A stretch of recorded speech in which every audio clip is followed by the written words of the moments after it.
Every January, brands sit down with fresh content calendar and a lot of optimism. They say this year we're going to be more consistent with social media, or this is the year we're finally going to take marketing seriously. But then by the time you get to about this point in January, towards the end of the month, that's when the plan quietly dies. And it's not because nobody cared. It's not because the brand wasn't motivated. It's really because the plan that they set out with was built on enthusiasm instead of structure. So today, I want to walk you through how to build a content plan that actually survives busy weeks and missed days and just real life. We're not trying to build a perfect plan. We're trying to build a durable one. So this is Marketing on Point. And in this episode, it's all about designing consistency instead of just hoping for it. Welcome to Marketing on Point, the podcast where strategy meets clarity. Every episode, we break down real-world strategies, stories, and impactful tactics to help you grow your brand. Let's dive in.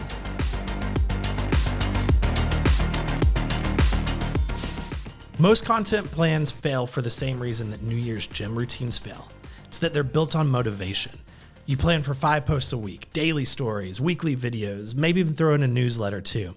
And when you're building it, it feels ambitious, it feels exciting. But the plan assumes you'll always feel the way you felt the day that you made it. Motivation is unreliable. Systems are not. And that's the shift most brands miss. Consistency isn't a personality trait, it's really a designed decision. And if your plan only works when everything is going right, when you have time, when it's convenient for you, that's not a plan at all. That's really more of a wish. So let's talk about what actually is going to hold up, what's actually going to be sustainable. The first mistake most brands make is planning content one post at a time. They got to think, Monday's post should be this, Tuesday's post is going to be this, Wednesday's post is going to be that. And that approach is going to cause decision fatigue really, really quickly because you're constantly asking yourself, well, what should I post today? Eventually, you're going to stop asking at all. Whereas a better approach is going to be planning in themed batches instead of just posts. So instead of 5 random ideas per week, maybe you're going to decide that this week is all about one thing, one core theme, one key message, one idea that you're reinforcing from different angles. And suddenly your content starts really supporting itself instead of competing for attention. For example, one week it might be all about educating your audience. Another might be about building trust. And another might be about showing how your product or your service actually works. When that theme is very, very clear and obvious, then executing that theme becomes a lot easier. The second mistake that I find a lot of brands do is really just trying to do too much. You see, most brands don't need 10 content pillars. They really just need 3 or 4 that actually support their business goals: education, authority, story, conversion. That's usually enough.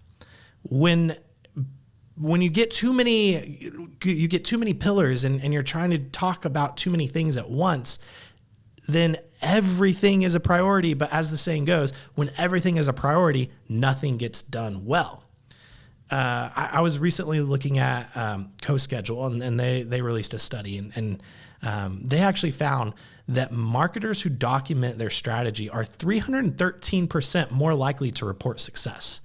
Not because they're smarter, but really because just writing things down, it reinforces and creates clarity.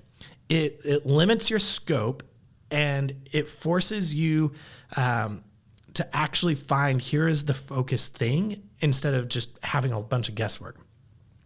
Once those pillars are defined, the next step of this structured process is really batching content. So if your plan currently requires daily creativity or daily content creation, that most likely is going to collapse after a while.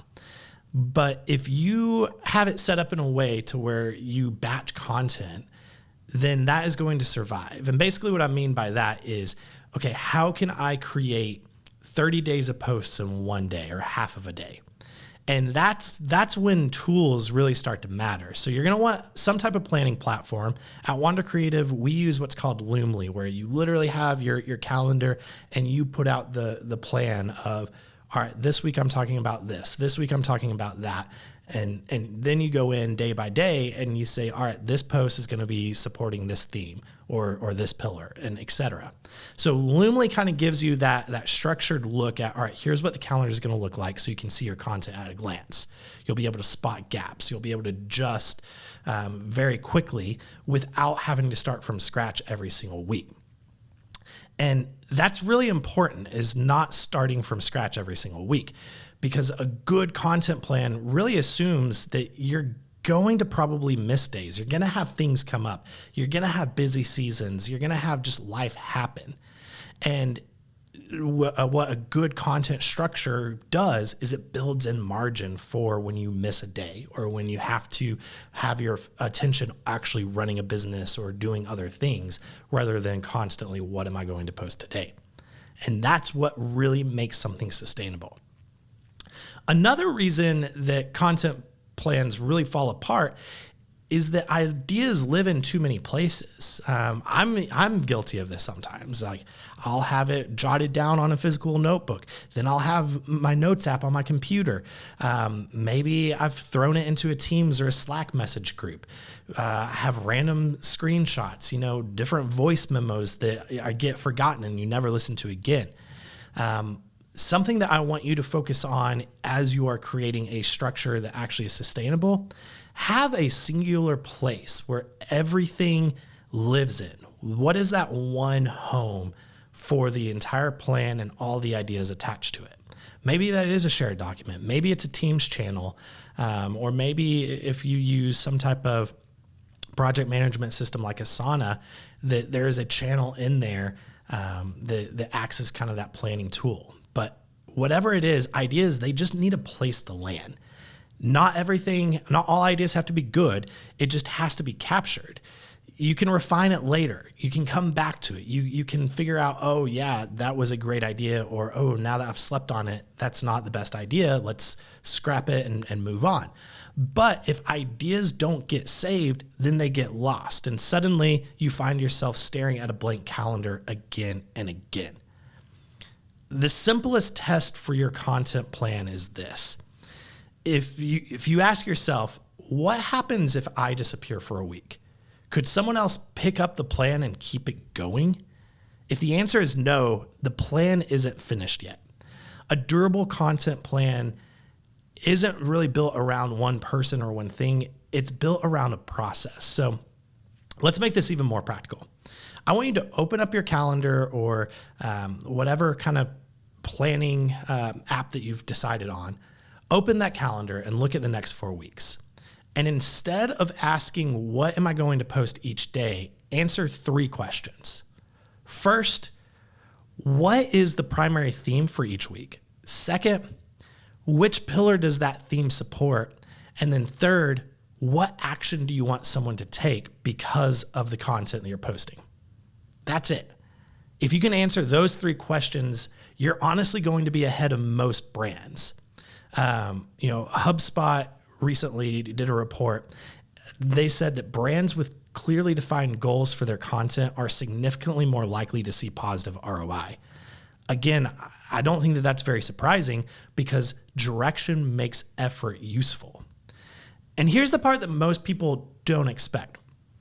A simple plan almost always performs better. The temptation always is for it to be this really robust, really complex, have all of these moving pieces and all these different parts. But a simpler plan is easier to digest for you, for your team, and ultimately for your audience. And when your team knows what they're trying to say, when you know what you're trying to say, that content suddenly feels more clear.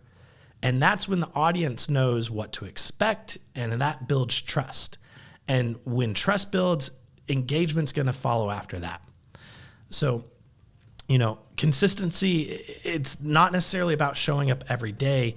It's really about how am I showing up in a regular pattern and showing up with purpose.